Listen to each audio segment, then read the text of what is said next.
Hello, hello, good people. Hello, welcome back to another episode of Make America Think Again with Shanavonn. Welcome to the page for all you first-time visitors. Welcome, welcome, welcome. And for everyone, please like, share, and subscribe to the page. Hit the like button, subscribe, and then feel free to comment. Make any comments that you would like. I read every single one, although might not respond to everyone. I do read them. And I think I'm overdue for an episode where I actually discuss and talk about some of the comments. So I'm going to put that on the agenda. Down below, you see the correct spelling of my name. You see my IG information. Please go to the page throughout the week for more political information. And then this week, I am sticking with supporting defiance.org. They are doing great work in supporting independent journalism. And this is a critical time in history, not only in the United States, but in the world, that we are supporting independent journalists.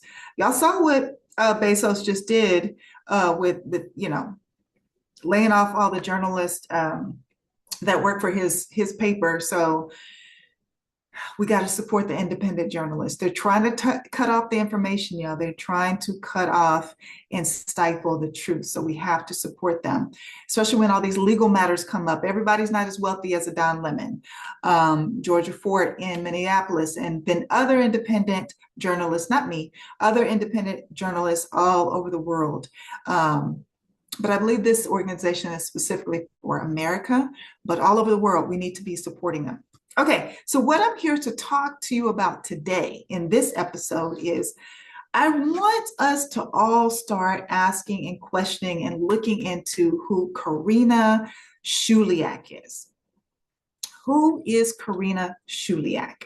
So as I was doing my sleuthing this week, I ran across this video.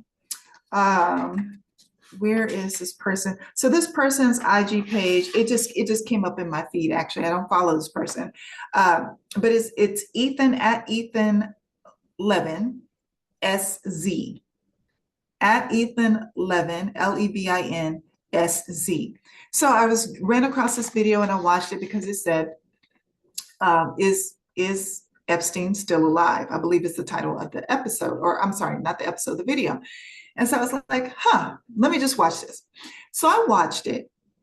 And yeah, there were some videos, there were some drone information, but what really caught my eye and what I decided to kind of pull on that thread and follow up on was this email that was at the very end of the video. So you can go to his page and find it as well. I just posted a screenshot of what I focused on my page, so you will see that. So on this, at the end of the video, there is this email from a Karyna Shuliak, and it is dated September 11th, 2023. 2023. And the email basically consists of, actually, I'm going to put it up for you in just a second. But first, let me backtrack. Let me explain who, or the information that we have on Karyna Shuliak thus far. So thus far, what we know is she came to the United States as an immigrant around 2009. So that would put her in her late teens, early 20s at that time, which fits the MO of how Epstein operated with these underage girls or barely legal girls. Okay, so she comes to the United States. Apparently she meets him somehow, some ways connected to him around 2009. Now remember, he got the sweetheart deal 2008, 2009.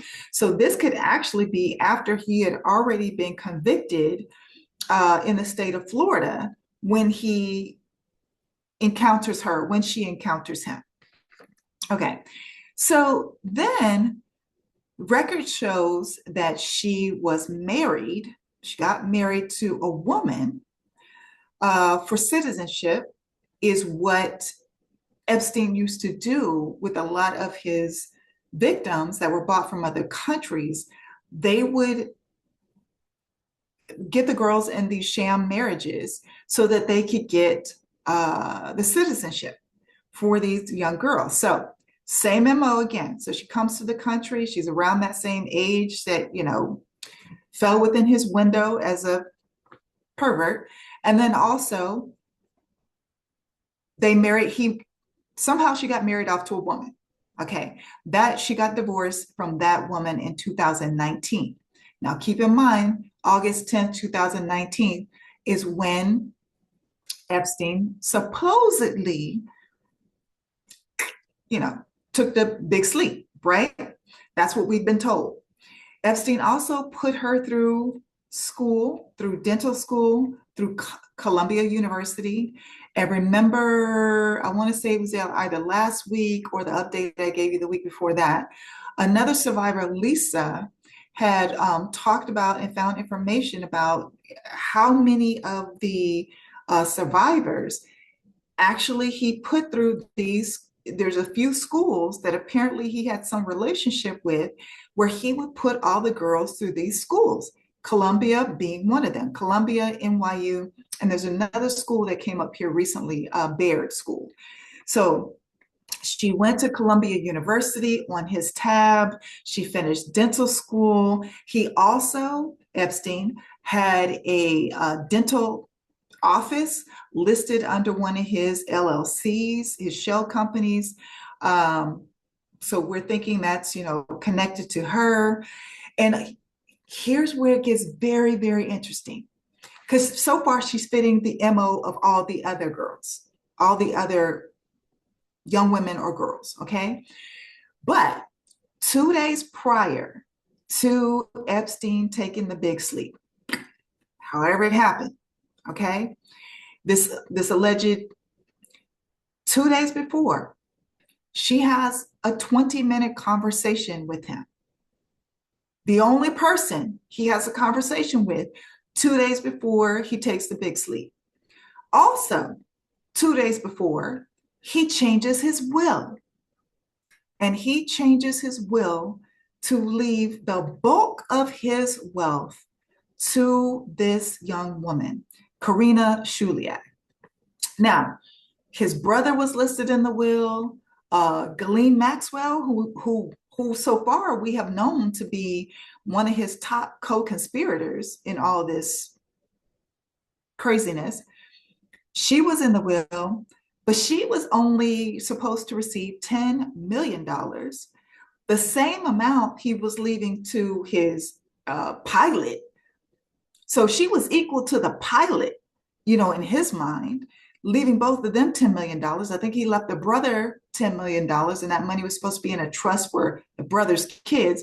But this girl, young woman, received up to $500 million. She was going to receive all of his properties, the ranch, the New York, the Palm Beach, the island, and then also a separate account with more money in it, I guess to maybe cover expenses, to keep everything running on all the locations, etc. A 15 plus carat diamond ring. He was basically leaving this young woman everything. Now, I have two theories on this. Either she had been groomed all these years or to try to take over the enterprise, or to keep it operating until he thought he'd be able to get out. And so he's putting all this stuff in her name.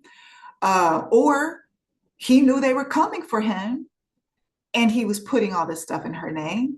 I just cannot foresee why he would just give over all of his wealth, or the bulk of his wealth, to this individual who basically fit the MO of all the other girls that he had been taking advantage of, that he had been victimizing over all these years. Why her? So those are my two theories, that he was putting everything in her name because he thought he was about to get out, because he's gotten off every single time. He's gotten away with this since the late 90s, possibly even earlier. And And also, at the end of the day, narcissists and sociopaths, they are not the type of folks to take their own lives. I'm sorry. I just got to give you that psychological piece. They are just not. So you're just not convincing me that after all these years and all he's gotten away with, he decided now that I'm going to take myself out. And then also, according to his brother, he had a hearing coming up like the next week. And he was feeling very positive about that hearing, again, thinking he was going to get out. I've been rich, wealthy all this time. I've skated by. People have let me off. Why would he think that anything was going to be different this time? So my theory is he was putting all this stuff, the bulk of his wealth, in this trusted soldier's name for her to continue the operation while he was still in, or so he would go undetected once he got out. That's just my personal theory. Now, back to the 2 days before. So 2 days before they had the phone call, 2 days before the will was changed. Okay.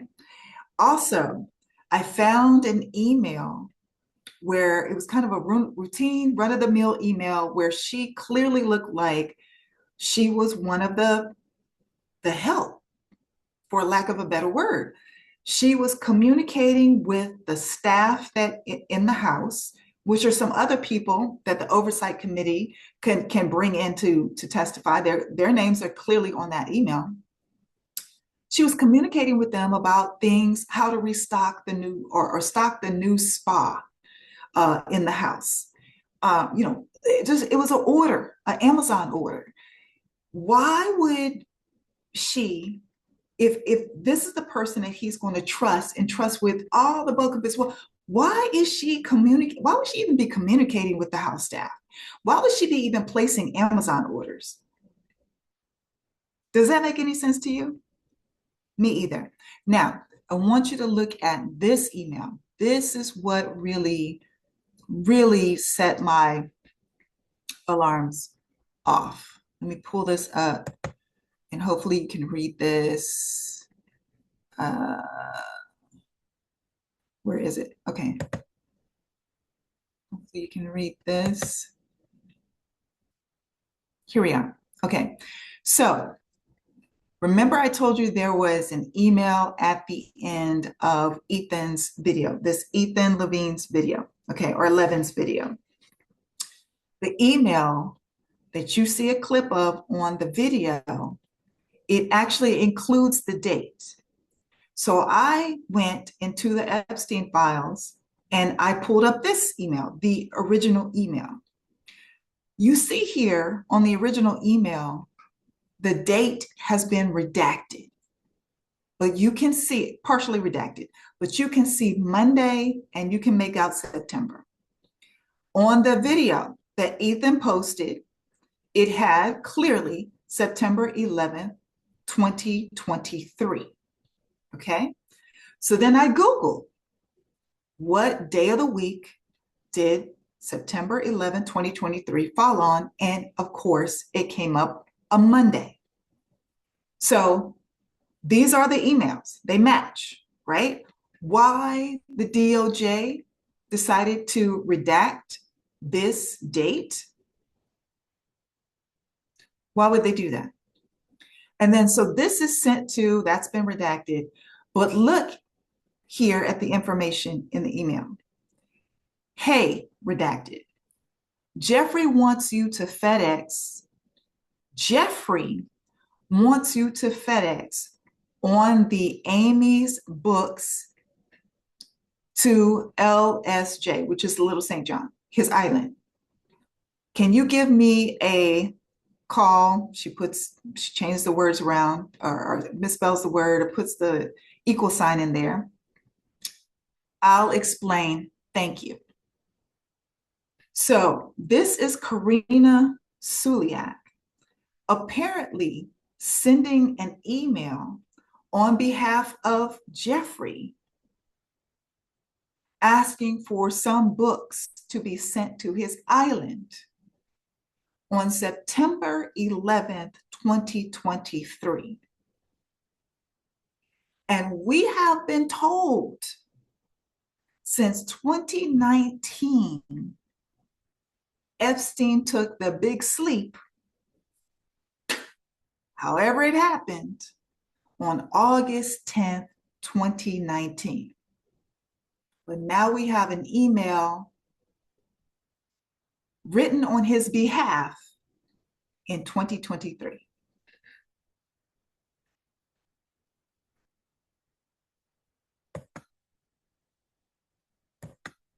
Let me stop the share so y'all can see my face. What? What? Now, I know there's a video going around about, the day of that his death was supposed to have occurred, and there's this blurry image of somebody in an orange jumpsuit either going up or down those back stairs. There's a video out there about how they used decoy cars. A black car drove in front of the people where the other car drove a different way, and that was the actual car that had Epstein's body in it or him alive in it, and they sent out a decoy car. I don't know about those videos. I've seen them, and I don't know about the validity of those videos. But what I can say is I've been able to match up this email with the video that this person at Ethan Levin SZ has at the end of his video, where he is trying to provide evidence that Epstein is still alive. So I know the DOJ isn't going to do this work, but maybe the Oversight Committee will. So Representative Garcia, Representative Jasmine Crockett, who else? Rokana, Massey. I know y'all have really been on this case with dealing with the Epstein files and the survivors. Who is Karyna Shuliak? And y'all need to bring her in for some questioning, because 2019 and 2023, there's a big chunk of time where Epstein was supposed to be deceased, and she's sending an email on behalf of Epstein. And now we all have questions.